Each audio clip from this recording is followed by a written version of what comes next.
hata kama ikakuwa ni mtoto wako, nani ndio akakupa pesa? Utapata pesa hata kama ni mtoto wako wewe, utapewa pesa za madawa na pesa usafiri.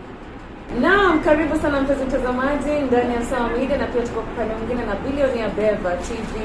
Cha kwanza hakikisha kwanza unabonyeza hicho kidude ili pote tunapo upload tu na kwa mtu wa kwanza kufanya nini kuweza kukiona, na pia of course all the time we do touching stories and sometimes we do entertainment, and today we have a touching story. Tuko na mtoto hapa ambaye ataweza kutuelezea anaitwa nani, anatokea wapi na life yake, na pia tuko na msimamizi wake ambaye pia huwa anajiunga na kwa under a certain umbrella. Wataweza kutuelezea whatever they do na yeye anamsimamia siku ya leo. Kwa hivyo mtoto anaugua ugonjwa wa moyo na ana shimo katikati ya moyo. Sasa tutaweza kuelezewa na mmoja wao ambaye ataweza kutuambia kinagaubaga ilianza vipi na pia sasa hii kunaendeleaje, maana anahitaji matibabu kwenda nje. Unajua kwenda nje lazima iwe ni gharama. Mpenzi mtazamaji, andamana nasi hadi tamati. Nitafika brand. Mama, how are you? I'm fine. What is your name? Naima. Naitwa Naima nani? Mohammed. Naima Mohammed. Mama anaitwa nani? Aisha. Aisha nani? Aisha Ali. Wamjua? Naam, karibu sana mama, how are you? Fine, how are you? I'm fine. Naam, nimesikia story yake na iliweza kunigusa sana, na nikasema acha nikuje nifanye story yake ili pia kila mtu pale nje, mtu ambaye ataweza kuguzwa ataweza kumsaidia na chochote ambacho anaweza. Maana tukiweza kuangalia Naima sio? Yes, Naima ni mtoto mdogo sana, she's 8 years old, na tukasema acha tuweze kuja kumtafuta.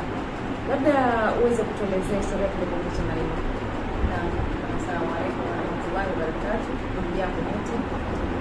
Mimi naitwa Aisha lynnengugi, ni secretary wa Heart Charity Group, kikundi cha mama ambacho tunajishughulisha na kusaidia wagonjwa kwenye jamii, wagonjwa ambao wanatokea familia ambao hawajiwezi kihali na mali.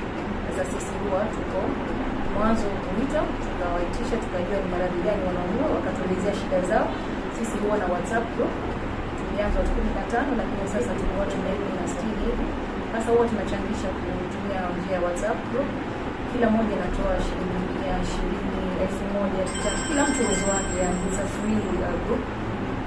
Just like that tunachanga, alafu kama pesa inatakana kubwa sana za huyo mgonjwa, inabidi tumfanyie food bazaar. Sasa mara nyingi utapata tuna also 80% of the food should come from the family, lakini mara nyingine kama nilivyoelezea awali, family nyingi zinakuwa tunazowasaidia ni wale ambao hawajiwezi kihali. Sasa hapo the same WhatsApp group kuna wasamaria wema au wafadhili wanakuja wanachangia vyakula. Food bazaar, as the name states, ni vyakula. So we normally we hold our bazaars as Makadara account Mombasa, and then we sell from breakfast to dinner. So the people who contribute the foods are the same people with the WhatsApp group. So it's friends, families, a word of mouth, we spread posters, things like that. We write letters to government officials like governor, MCAs, MPs, all the hierarchy in the government system, Mombasa and different counties. We thank God, sometimes they do come and help us, because when they come in, like for example Mombasa governor, we really thank him. Most of the time whenever we call him, he is the first one to he normally responds fast, and he comes, and the moment he comes with patronage. So his people normally they purchase the foods, including him, and he gives us 100,000. So part and parcel, we collect all those money collectively. We also thank the Speaker of Mombasa County, Mr. Haro. Most of the time he helps us with air tickets, or even medication. Sometimes he even attend our events. So we like to commend their attributes and contribution towards these medical funds. So mara nyingi tunafanya food bazaar, maybe pesa ni millions and above. Na wagonjwa wengi ambao tunawasaidia ni wale wa maradhi magumu, yani kama huyu mtoto for example ana hole in the heart. The hole was tiny, but as she keeps on growing, hole pia now inakuwa. Sasa it is something which is not treatable here in Mombasa or in Kenya as a whole. We followed with the medication at Coast General Hospital, and we were informed that maybe half of the hole can be treated. We have the reports, and unfortunately we have to make travel arrangements to India. Going to India is not a joke, because we need medication which costs 1.5 M. We thank God through our food bazaars, through our WhatsApp contribution, and a paybill which we normally use one of our chefs Sheikh Abu Shurain. He has a lot of followers in his YouTube channel, so he normally helps us through his channel. We announce this the way we are announcing at the moment. And we thank God. So we try to get funds from different sources collectively, and the proceeds from the food bazaar together. We book for air tickets and for medication as well. And even some other well wishers like Fayaz Bakery, we have like Sonara Buddha, and quite a few philanthropists who really help us. We want to appreciate them every time we go to them. But sometimes they're even overwhelmed by the number of elderly people in our community. So sometimes ni kama bahati nasibu, mara nyingine utapata, mara nyingine utakwambia this time hatuna. So ni ile pata potea. But most of the time tunajipata hatuna enough money. Kama sasa tumekuwa she should have already gone since January. The delays has come as a result of not enough funds because we need travel expenses to India. At the moment, depending on the dollar rate, it's 100 plus thousand. Yeah, where 3 people are supposed to be going, and that is air ticket, and then we need living expenses as well. Kuna pesa's accommodation, minimum let's say 2,500 a day, and this kind of medication will take according to the doctor's report or quotation. They should be staying there in India minimum 3 weeks, maximum 1 month. So of course, when they go there, the people who are going to accompany the child will need travel. Apart from travel expense, we need medication, that is a part, and then we need living expenses, that is food and accommodation. So all that has to be considered. So from 1.5, you may feel like it will almost be 2 million already, yeah? Or even 2 million plus, depending on the dollar rate. So it's kind of hectic because even our WhatsApp group, it's overwhelmed because we have a list of people who are ailing at the moment. We have another one with a liver transplant who needs 4 million. So we are trying to remove one at a time. So that is what we'll be doing. At the moment, her case, Naima's case, is a hole in the heart. We are trying our best to make sure that she goes and get the treatment. At least she goes so she can go back to school like other children. At the moment, she's not going to school because she can't even run or play like other children do. Yeah? An ordinary child will play and will feel happy. This girl, the moment she starts to play, give her 5 minutes and she's already tired. Yeah, due to her, even right now, anytime you may pass in a place or where there is a sound system, the child will just be terrified because of the echo and all this thing. So she's really sick.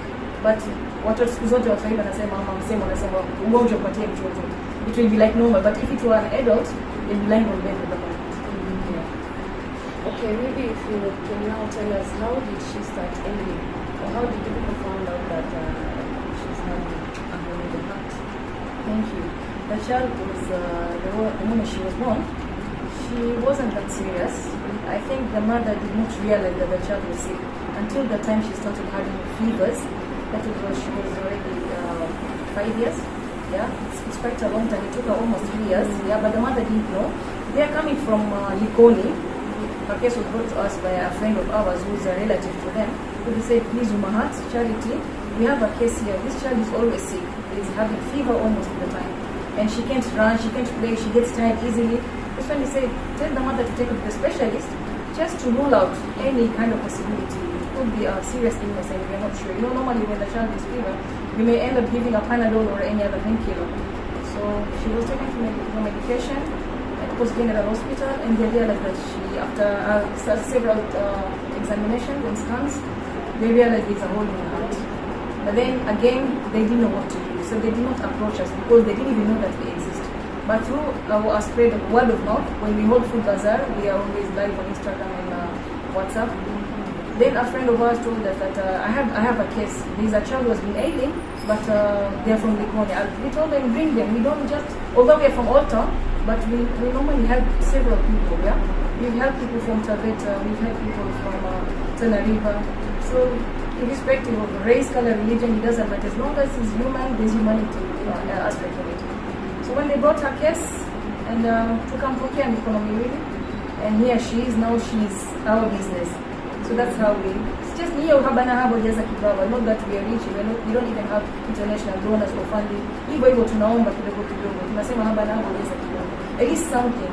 Yeah, we cannot say we wait until we become a big organization. We have to start from somewhere. Eventually we grow and God will help us. Okay. So what about people that are so close to the family? Have they also really done contribution? Because contribution is supposed to start from the family. like even if it's small amounts, people outside there want to know so that even them they can also see that there's a way somewhere they are also trying to increase 1 to 3 things. Yeah, the family contributed a very small amount. Unfortunately, like I said, they live in remote area in Likoni. Yeah, the amount is very minimal, very insignificant amount. You cannot, it doesn't add up to what we want. It's not even a third of it. Yeah, that's why tumesema this time tuko na kazi, because even the food bazaar that was held in last month, this is the last food bazaar we had in Makadara. There was no good response because that day there were 3 bazaars at the same time in the same town. Yeah, so we did not get, number one, I started by telling you normally whenever we have a food bazaar, we expect 80% of foods to come from the family. Unfortunately, I don't know about the family that well, but we did our investigation. We realized that there are not many people. Yeah. So unfortunately, we couldn't get enough money. Yeah, enough money. Even food, were not there. So we had to contribute from the group. But unfortunately, even from the group, we get some limitations. Yeah, limitations. Ama changamoto zenye tunapata. Some people will pledge. I will bring 5 cartons of water, or I will bring 3 cartons of soda, or I will bring this and that. Then they don't bring on that day. So it's very unfortunate. People pledge and they do not fulfill their promise. Yeah, that's unfortunate. So when they don't bring that kind of food, we have to chip in from the kitty, from the same money that we expect to grow. We have to remove that amount of money and buy those stuff so that we can sell those food. Yeah, that is it. Yeah, that's quite unfortunate, but of course it has to happen for something else to go on. So maybe you can tell us, how is Mama doing? Mama Kwati?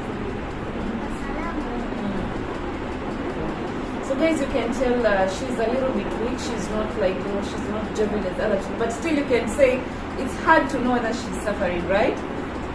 Like I say, ugonjwa ukipatia mtoto, wanasema ugonjwa mpatie mtoto, atacheza kama wenzake, you won't even know or realize until mtazame kwa makini. But she's sick. She's definitely sick. That's why we wanted to rush her. Sahi atuone atusibicho sahi atuafanye kazi, because we need about 200,000 only, at least just to complete her medication so that we can rush her to India. I think we need, we can just say 2 million. Because this transportation, you guys need to buy flights, travel expenses, accommodation, living expenses, food, it's quite a lot. Yes, it's quite a lot. Yeah. So what can you, unaweza kuambia nini watu pale nje mama? Assalamu alaikum. Salam.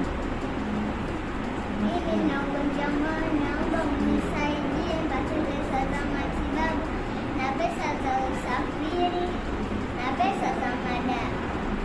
Naomba tena na tena, hata kama ikakuwa ni mtoto wako. Nani ndio akakupa pesa? Utapata pesa hata kama ni mtoto wako ulaumu. Utapewa pesa za madawa na pesa ya usafiri. So itakuwa Guys, you've heard from her, she's saying that she is really requesting for people to come through for her so that she can go and take her medication from India.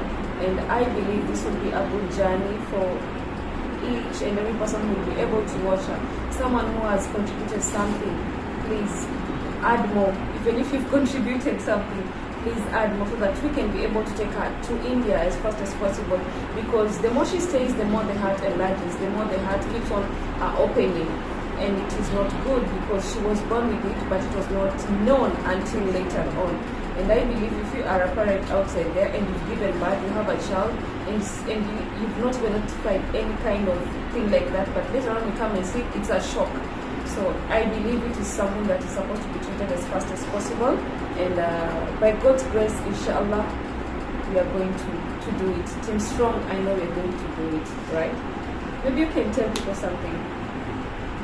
Yeah, kindly, yeah, kwa heshima na taadhima tunaomba kila mwenye uwezo ajaribu aingie kwenye mifuko yake atoe chochote alichonacho. Hatuwezi kukwambia utoe kilima fulani, lakini chochote ulichonacho tunaomba umsaidie ili huyo mtoto naye apate kwenda kutimiza. Acheze kama wenzake tu, awe mtoto wa kawaida. Huyu ni mtoto tu wa kawaida kama mwenyewe. Na familia yake tayari ni familia duni. Tumeanza kusema kwa tunasaidia watu wasiojiweza kihali na mali. Kwa hiyo tunaomba ingekuwa wana uwezo sasa hivi tungekuwa hata tunaongea habari nyingine. lakini kwa vile hawana uwezo, ndio sababu kama Heart Charity Group as an organization we strive to help people. Please support us in any way possible, even if it's a word of mouth. Hata dua tunazitaka sometimes, those dua Mungu ndiye anaitikia nani. So please, if you cannot contribute, even muombe tu mtoto apate dawa, apate mfadhili haraka, tumkimbize nje akapate matibabu na rudi nyumbani kwa salama sana. Yeah, I can even tell through the way she's breathing.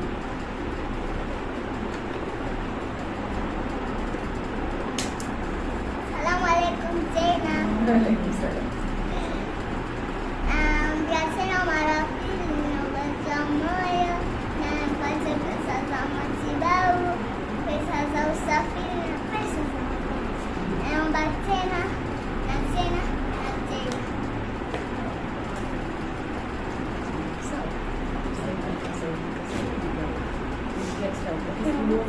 Yes. And guys, I can also tell the way she's breathing, it's a bit, it's heavy. Yeah. It's what? Abnormal. Yeah. I think when she makes a few movements here and there, not less than 5 minutes, she's already tired, so she has to sit down. It's unfortunate. Now she's missing school and manners. She was able to go and she needs to be supervised each and every. You know, she's a kid, she will just run. Yeah, unfortunately. Maybe there's some food that someone is not supposed to be taking when they're having a holiday heart. At the moment, we haven't been restricted any kinds of food. She's able to eat everything, but we're trying to limit her oily stuff, spicy foods and things like that. Yeah, and even cold also. Just trying to normal diet. Yeah.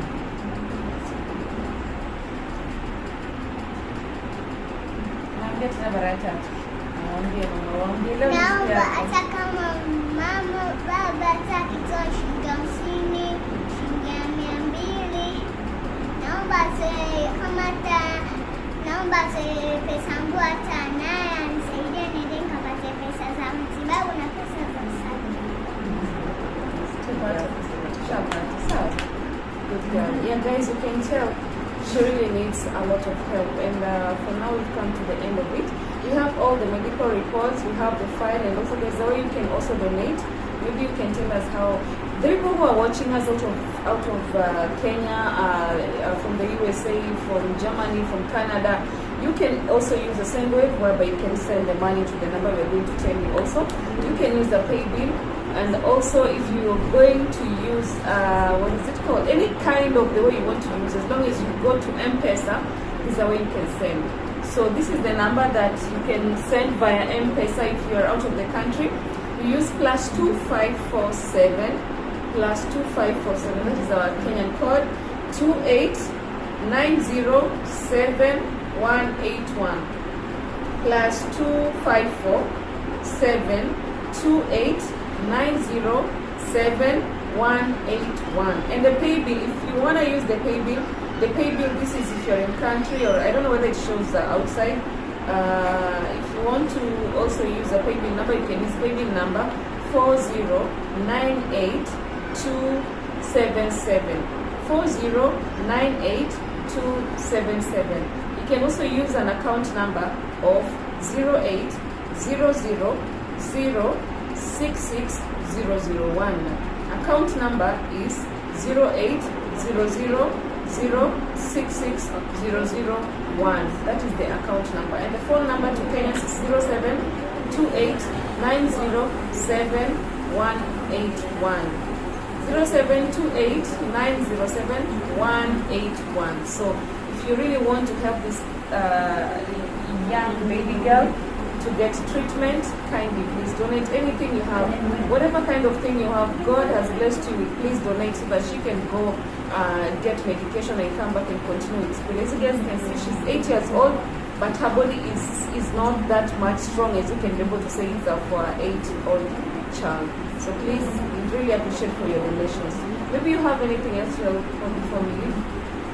Just tell them that try to give any amount of money, because when you help somebody, what we know is you've helped yourself, because God, we normally say the blessed hands are the ones which give it, not receive it, yeah? So we believe the blessed hand, you feel happy, there's a sense of feeling happy when you give more than when you receive. So please, we urge people, if you think you're in a position to just give for the sake of God. Just give. Know that you will feel happy. The moment you give, there's that kind of feeling of happiness that I have helped somebody. If this child comes tomorrow from the airport and you see, oh my goodness, you feel like I contributed. I'm part and parcel of her journey, Naima's journey. So we believe in giving more than to receive more. So we just pray that mwana na mwana mwenzie, mwana si lazima ndio mzazi peke yake, hata wewe mtoto wako anaweza kuwa. Tunasema leo yeye, kesho ni mwingine. So hiyo, kwa hivyo na maradhi hakuna aliomba apate maradhi. Ni bahati Mwenyezi Mungu. Maradhi yanatokana kwa Mungu. Kwa hivyo tunasema saidieni mtoto. Ya haba na haba hujaza kibaba. Nisema awali na sasa tutasema tena, haba na haba hujaza kibaba. Mkono kwa mkono hadi mbinguni. Thank you so much, guys. I've been your host, Faith Brandy, and thank you so much once more by also making sure that you watch this video until to the end, and also making sure that you have contributed something for our very beautiful girl so that she can get yes. You can also follow them on Instagram, Umahat Charity Group at Instagram account. Follow us at Umahat Charity Group. We're also on TikTok, Umahat 366. Yeah, also let her give you the last words.